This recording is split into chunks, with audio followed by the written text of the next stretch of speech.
இன்றைய இறை வார்த்தை.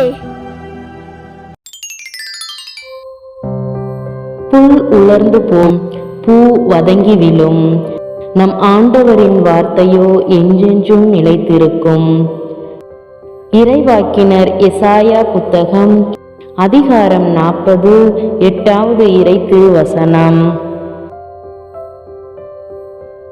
புல் உலர்ந்து போம், பூ வதங்கி விழும், நம் ஆண்டவரின் வார்த்தையோ என்றென்றும் நிலைத்திருக்கும்.